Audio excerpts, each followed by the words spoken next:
Bien, ça y est. Voilà, on va faire l'attaque. Alors j'espère qu'il revient. Il revient pas pour. Avance-toi un peu. Avance-toi un peu. Donne. Regarde, t'as vu? Magnifique, alors là.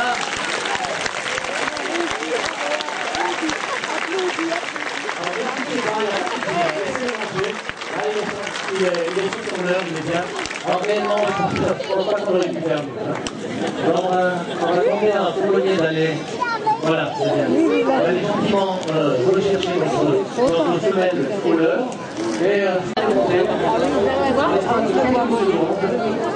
il va être au sommet de la fourrière. Aujourd'hui, les vents ne sont pas énormes quand même. Il y a peut-être qui va venir. Oula, alors j'espère qu'il décide quand même. Donc là, il revient à Lille, d'ailleurs il a fait des minutes en haut. Avec le continu, ça nous fait gagner. C'est l'aigle.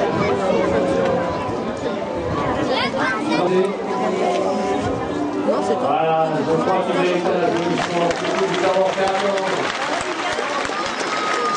On va demander maintenant à aller devenir au Charlie, fais-toi voir. Alors le temps, alors ne bougez surtout pas, hein, le temps qu'il remet Charlie. Allez, c'est bien.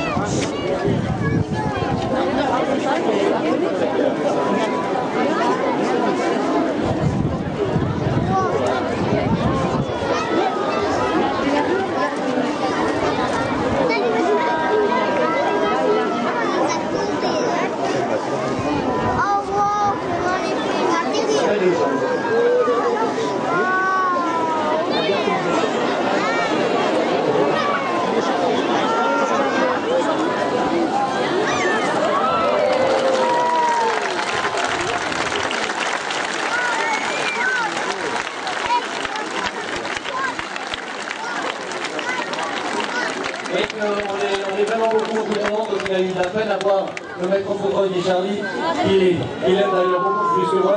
Peut-être qu'en principe, avec un petit gant comme ça, on ne prend pas un drink. Hein. Le jour où vous faites ça, vous le faites avec un plus gros.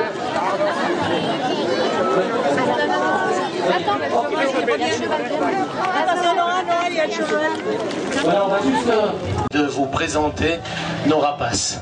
Le châtelain de Saillon nous a mandé pour vous parler de ces fabuleux oiseaux que sont nos rapaces. Vous avez ici sur le gant du fauconnier Guillaume un faucon sacre. Ces faucons ont été utilisés depuis la nuit des temps pour chasser. Évidemment, notre héros national, Guillaume Tell, qui était capable de toucher une pomme sur la tête de son fils à quelques mètres, ne pouvait pas tuer pies, corbeaux et autres canards avec un instrument de ce type-là. Il a donc fallu travailler avec ces majestueux oiseaux, et ce soir on va vous montrer en fait l'histoire de l'affêtage, l'histoire de l'entraînement de ces oiseaux, en se basant d'abord sur un premier exercice, un exercice tout simple: faire venir le rapace sur le gant. Joindre le gant du fauconnier. Vous avez vu qu'on a dû mettre une petite filière pour assurer, parce que justement il est à ses tout débuts de ses exercices de fauconnerie. Alors on va essayer de demander à notre petite famine, puisqu'elle s'appelle comme ça, on a un gradu, donc on a dû mettre une petite famine. Alors vous voyez que l'affaire pour elle est difficile, c'est ce qu'on veut vous montrer. Là il y a juste quelques semaines de travail, vous voyez que ça ne suffit pas. On va essayer une autre manière de faire, ne pas la faire partir du gant du fauconnier, mais du sol, et l'appeler à juste quelques mètres. Bon, c'est vrai que ce soir il y a beaucoup d'ambiance, hein. C'est pas pour l'aider, mais vous voyez que même là elle a quelques soucis à regarder son fauconnier. Vous voyez, c'est toujours ça, hein. C'est 10 cm, 20 cm, et on va de plus en plus loin. On va essayer une dernière fois. Là, je crois que ça va le faire. Allez, famille. Oh. Allez, famine. Allez, hop.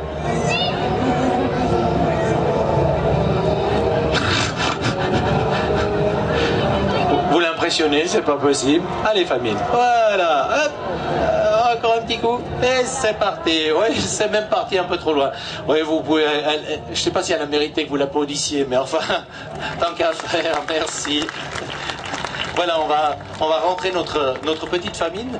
Je vous laisse maintenant regarder de l'autre côté du village, là-bas, dessous la grande tente de fête, vers l'église. Et on va demander à notre petit fauconnier Dimitri de se rendre sur la route, là-haut, pour essayer de réceptionner un autre oiseau qui, elle, est beaucoup plus aguerri. Alors elle n'a pas voulu aller effrayer. Petite chouette magnifique et qui pourtant au Moyen-Âge connaît un bien triste destin. Si aujourd'hui elle est l'amie des paysans, elle mange mulot,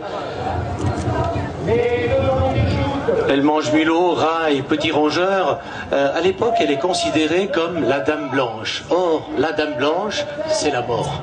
C'est la mort, donc quand on rencontre ce magnifique petit oiseau, on l'attrape, on le tue, on le cloue à la porte de la grange et au pire ou au mieux, si on n'arrive pas à l'attraper, on jette du sel dans le feu pour éloigner le mauvais sort. Heureusement, aujourd'hui, on est beaucoup plus sympathique avec ces petites chouettes et on va essayer de vous les faire voler. Nos deux petits fauconniers vont maintenant vous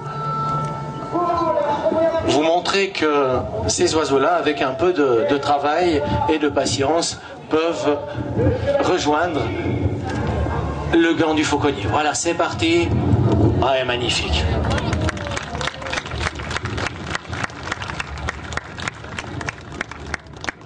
Voilà les gars, on s'en occupe. Occupez-vous d'autres chouettes, les gars.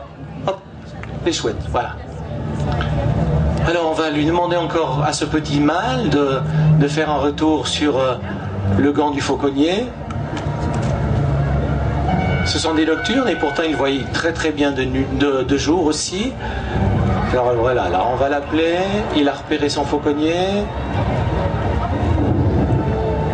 Il hésite à partir. Voilà Dimitri, applique-toi. Il y a aussi un petit peu de vent, mais en principe, ce sont de très très bons voiliers. Ils ont de petites échancrures sur les ailes qui leur permettent de voler.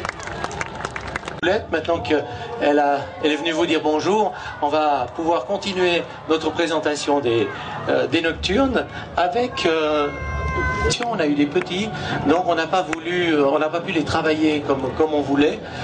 Ils ont juste quelques semaines de travail derrière eux et on préfère, comme il y a beaucoup de monde et beaucoup d'animation, assurer un tout petit peu le coup. Mais vous voyez que là, il est absolument inutile. Cette filière est inutile puisque les oiseaux volent parfaitement bien. Bravo pour ce petit tableau des chevaux présentés. Voilà qu'il arrive avec notre hibou grand-duc. C'est un oiseau qui est absolument somptueux, qui fait quelques kilos. Regardez ces serres, ce sont des serres absolument impressionnantes, aussi fortes que une patte d'aigle. Une patte d'aigle, c'est 150 kilos au centimètre carré. Là, avec notre grand-duc, c'est un petit peu la même force qu'on trouve dans ses pattes. Regardez aussi sur sa tête les petites plumes qui y sont posées.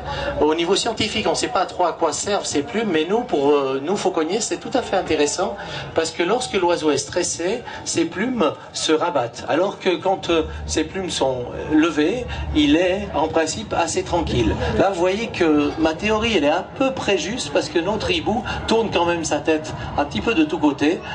Donc il n'est pas très très rassuré. Le bruit quand même, je pense, c'est surtout les basses, le perturbe. Là, voyez aussi ce qu'il ne faut pas faire.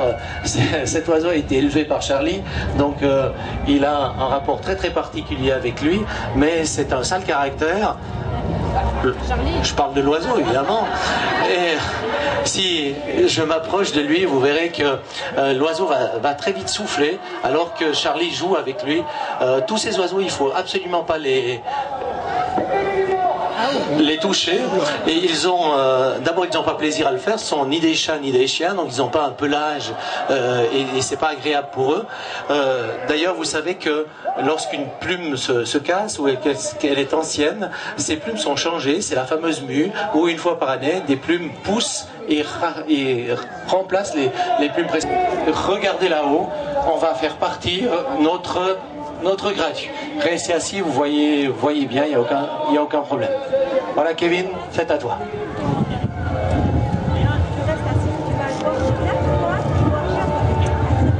Ah, oui, allez Dim. Alors vous voyez, il y a un peu de monde, donc il hésite à plonger.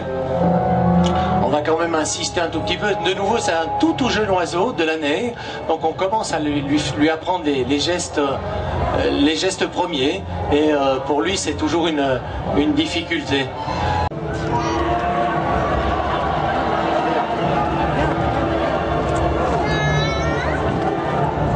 Magnifique. Alors ne touchez pas l'oiseau, ça fait... Voilà, c'est bon.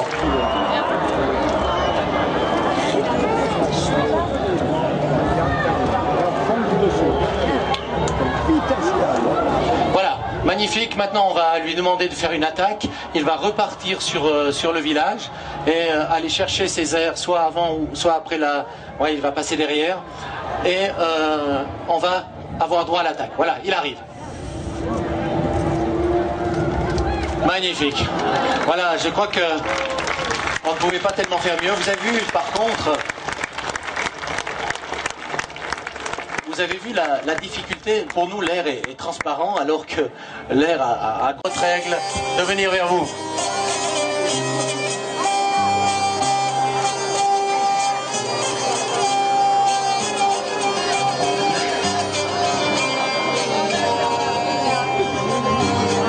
Voilà, on est un petit peu de monde ce soir, donc il est un peu perturbé. On va quand même essayer de le rappeler. Je crois que là il est reparti. Je vais...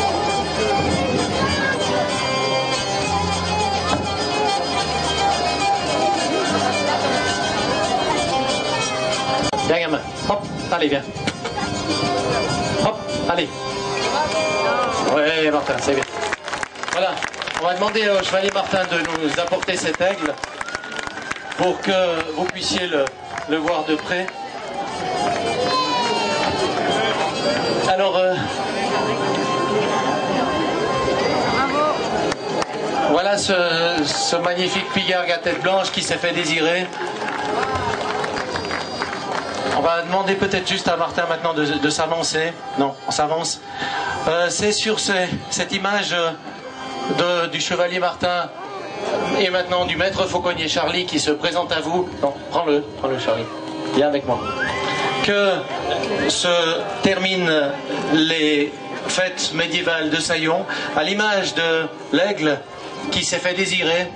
On espère que dans 4 ans, vous aurez envie de revenir avec le désir de retrouver tout le travail ici des gens de Saillon, des gens de la Bayardine et des amis invités pour vous présenter le Moyen-Âge dans ses plus beaux jours. Merci de votre visite à Saillon. Bon retour chez vous et